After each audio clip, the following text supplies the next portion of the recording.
নমস্কার দর্শক বন্ধুরা, ইমেজ বেঙ্গল হেলথ কেয়ার অনুষ্ঠানে আপনাদের স্বাগত। উচ্চ রক্তচাপ, হাইপারটেনশন বা হাই ব্লাড প্রেশার, এই শব্দগুলো আমরা প্রত্যেকেই পরিচিত এবং আমরা এতদিনে বুঝে গেছি যে এই উচ্চ রক্তচাপ ভালো জিনিস নয়। এই উচ্চ রক্তচাপ থাকলে আমাদের স্ট্রোক বা হার্ট অ্যাটাকের সম্ভাবনা অনেকটাই বেড়ে যায়। তাই আমাদের এই প্রেশার বা হাই প্রেশার বা উচ্চ রক্তচাপ সেটাকে অবশ্যই নিয়ন্ত্রণে রাখা উচিত। এই বিষয় নিয়ে আরেকটু বিস্তারিতভাবে আজকে কথা বলবো এবং আমরা এসে উপস্থিত হয়েছি নারায়ণা আর.এন. টেগোর হসপিটালে এবং আমরা আমাদের মধ্যে পেয়েছি consultant senior cardiologist doctor Siddhartha মানিকে। স্যার নমস্কার, ইমেজ বেঙ্গল হেলথ কেয়ারে স্বাগত। উচ্চ রক্তচাপের যারা রোগী তারা কি খাবেন এবং কোন জিনিসটা বর্জন করবেন? কাঁচা নুন, এক্সট্রা সল্ট বর্জন করতে হবে, এটাই মেন বলার। সেটার জন্য যেটা করতে হয় যে কোনো এক্সট্রা খাবারের নুন, মানে তরকারিতে যেটুকু নুন লাগে সেটা খেতে পারেন, সেটায় কোনো বাধা নেই। এমন নয় যে আপনি নুন ছাড়া তরকারি রান্না করে খান, কিন্তু আমরা অনেক সময় এক্সট্রা নুন খাই। যেমন ধরুন আলু সিদ্ধতে বা কোনো সিদ্ধতে আমরা এক্সট্রা নুন নিচ্ছি, বা আমরা নুন দিয়ে পেয়ারা খাচ্ছি, বা আমরা আচার বা ওই জাতীয় নোনতা খাবার খুব বেশি পরিমাণে খাচ্ছি, চানাচুর খাচ্ছি যাতে প্রচুর নুন থাকে। তাহলে এই নোনতা খাবারগুলো আমাদেরকে অ্যাভয়েড করতে হবে। সো এক্সট্রা আমরা বলি no added salt, added salt কিছু চলবে না। এবারে কিছু কিছু রোগী থাকে যাদের ক্ষেত্রে দেখা যায় যে খুব বেশি হাই ব্লাড প্রেশার, ওষুধ দিয়েও কন্ট্রোল করা যাচ্ছে না, সেক্ষেত্রে আমরা তাদের নর্মাল খাবারে তরকারিতেও কিন্তু নুনের মাত্রাটা প্রয়োজনের থেকে কম রাখতে বলি। তো সেটা হচ্ছে এক্সট্রা সল্ট রেস্ট্রিকশন হলো।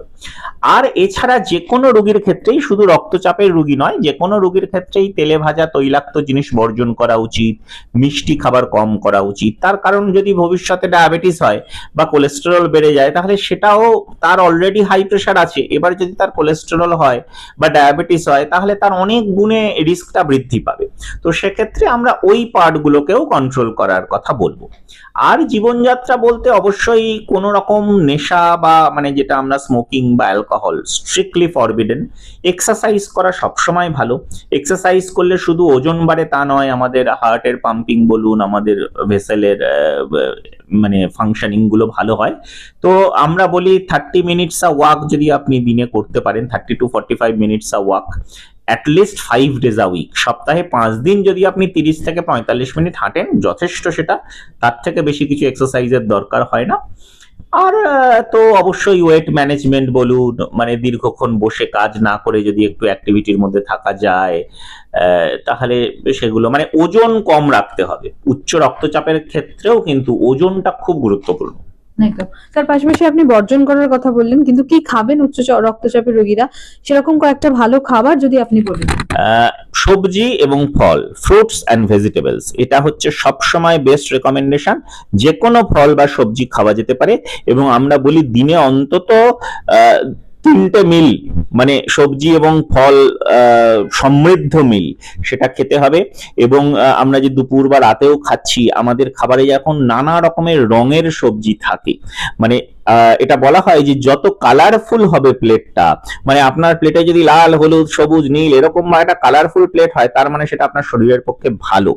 So make it colourful, make it more leafy and এছাড়া ফাইবার খাওয়া খুব জরুরি। ফাইবার মানে ধরুন আমরা ময়দা বর্জন করে আটা খাবো, বা আমরা সাদা রাইস না খেয়ে যদি ব্রাউন রাইস খেতে পারি, সাদা রুটি না খেয়ে যদি ব্রাউন ব্রেড খেতে পারি, তাহলে এতে ফাইবারের মাত্রাটা অনেক বেশি থাকছে। এবং আলাদা করে আমরা এইসবগুলোর ভুসি বা অনেক মানে বিভিন্ন কোম্পানিরও এইসবগুলো হাস্ক পাওয়া যায়, সেগুলো আমরা খেতে পারি। তো ফাইবার ভীষণ জরুরি।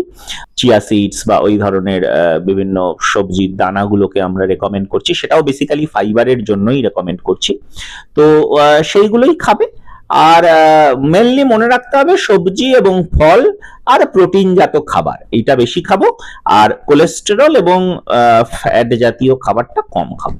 একদম স্যার, আমি একটু মাছের প্রসঙ্গে আসবো আপনার কাছে, যে উচ্চ রক্তচাপের যারা রোগী, যেহেতু আপনি তেল জাতীয় জিনিস বর্জন করার কথা বললেন, তো কোন ধরনের মাছ তাদের জন্য ভালো?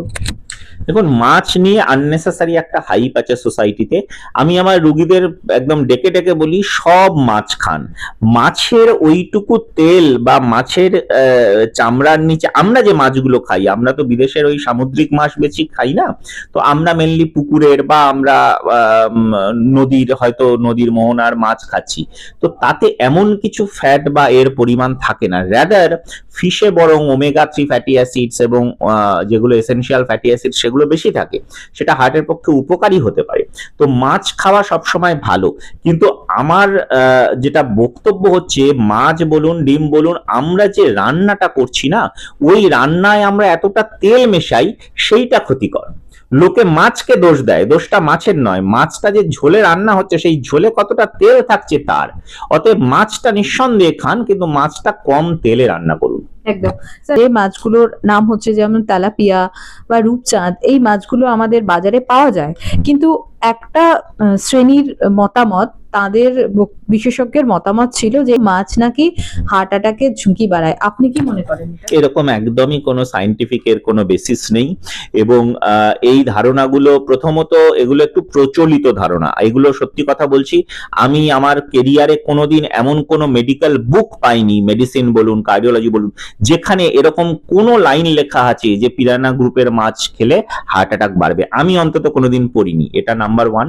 নাম্বার 2 হচ্ছে আরো অনেক জিনিস, শুধু এই পিরানা মাছ নয়, লোকের ডিমের কুসুম নিয়ে অনেক লোকের ভ্রান্ত ধারণা আছে। হ্যাঁ, তো আমরা কিন্তু এখন বলি রোজ একটা করে ডিমের কুসুম খান, তাতে কিছু প্রবলেম নেই। আমরা বেচারা কুসুমটাকে দোষ দিই, কিন্তু আমরা দেখি না যে ওই ডিমটা যে তেলে রান্না হচ্ছে ওই তেলটারই দোষ। অতএব ওই কুসুম কি ওই মাছের চামড়ার নিচের তেলে কিচ্ছু হয় না। আপনি খাবারের তেলটা কমান, আপনি খাবারটাকে সিদ্ধ বা গ্রিল করে খান।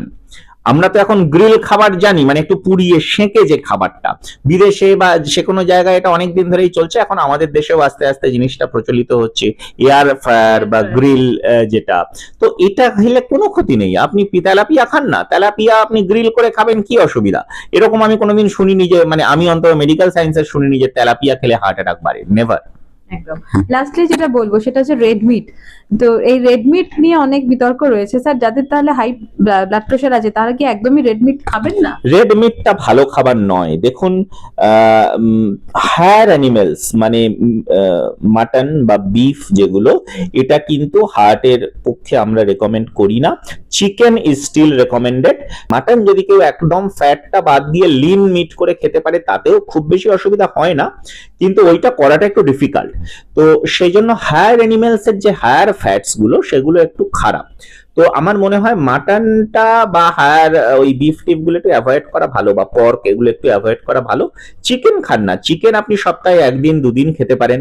ওই যেরকম বললাম, একটু কম তেল দিয়ে একটু স্টিউ টাইপের বানিয়ে যদি খেতে পারেন, আপনি দেখবেন আমাদের এখানে যারা রুগীরা ভর্তি থাকে তাদেরও কিন্তু এভরি অল্টারনেট ডে চিকেন দেওয়া হয়, কিন্তু তার যে ঝোলটা বা তার যে এটা, সেটা অনেক কম মশলা বা কম তেল সমৃদ্ধ। তো সেইটা করলে আমার মনে হয় মানে রেড মিটটা আমরা একটু অ্যাভয়েডই করতে বলবো। একদম স্যার, তাহলে লাস্ট যেটা আমার আপনার কাছে প্রশ্ন, যে ওষুধ ছাড়া উচ্চ রক্তচাপ নিয়ন্ত্রণের কি কোনো উপায় রয়েছে? দেখুন, ওষুধ ছাড়া যদি কারোর একটু বেশি হাই প্রেশার থাকে, আমরা প্রথমে তাকে কিন্তু ওষুধে খুব একটা চালু করি না, আমরা তাকে লাইফস্টাইল মডিফিকেশনই করি। ধরুন একজনের খুব ওয়েট বেশি, বা একজন এক্সারসাইজ একদম করে না, বা স্মোকিং করে, তাহলে আমরা শুরুতে তাকে কিন্তু এই সবগুলো চেঞ্জেস, লাইফস্টাইল চেঞ্জেসই করি, করে আবার হয়তো একটু দেখি যে তার প্রেশারটা কন্ট্রোলে এলো কিনা। কিন্তু যদি কারোর খুব বেশি হাই প্রেশার থাকে, তাহলে আমরা শুরু থেকেই তাকে প্রেশারের ওষুধ শুরু করি। তো এটা নির্ভর করছে যে কতটা হাই ব্লাড প্রেশার, পেশেন্ট কতটা মোটিভেটেড সেইগুলো মানার জন্য, বা কতটা সক্ষম। ধরুন একজন মানে বয়স্ক লোক, হাঁটু ব্যথা, হাঁটতে পারে না, খানিকটা বেড রিডেন, তার যদি প্রেশার বাড়ে, তাকে তো আমি হাঁটতে বলে আমার কোনো লাভ হবে না। তো সেক্ষেত্রে তাকে হয়তো আমাকে অল্প প্রেশারে ওষুধ চালু করতে হতে পারে। তো এই সবটা দেখে আমরা করি। কিন্তু একটা জিনিস বলবো উল্টোটা, সেটা হচ্ছে যে যার ওষুধ লাগছে তারও কিন্তু লাইফস্টাইল মডিফিকেশনটা লাগবে। মানে ওষুধ খাচ্ছি বলে আমার লাইফস্টাইল মডিফিকেশন লাগবে না, এটা কিন্তু নয়। মানে ওষুধ খেলেও আপনাকে জীবনশৈলীর পরিবর্তন করতে হবে, তবেই ওষুধটাও ভালো কাজ করবে, ওষুধের ডোজটাও কম লাগবে এবং ওষুধের এফেক্টটাও বেস্ট হবে। এটা হচ্ছে এই যে তেল নিয়ে নানা রকমের ভ্রান্তি রয়েছে। অনেকে মনে করেন যে শুধু হোয়াইট অয়েল, কেউ কেউ ভাবেন অলিভ অয়েল, আবার অনেকে সাধারণভাবে যেটা আমাদের প্রচলিত মাস্টার্ড অয়েলে রান্না করেন। তাহলে কোন তেলটা আপনারা চিকিৎসকরা খেতে বলছেন? 50% মাস্টার্ড অয়েল, 50% হোয়াইট অয়েল, একদম পরিষ্কার রেকমেন্ডেশন। এই হোয়াইট অয়েলের মধ্যে যে কোনো তেল চলতে পারে except palm oil or coconut oil, ঠিক আছে? তো এই দুটো বাদ দিয়ে আপনি হোয়াইট অয়েলের মধ্যে safflower oil, sunflower oil, olive oil, rice bran oil, anything you can choose, কিন্তু 50% হবে সর্ষের তেল, 50% হবে সাদা তেল।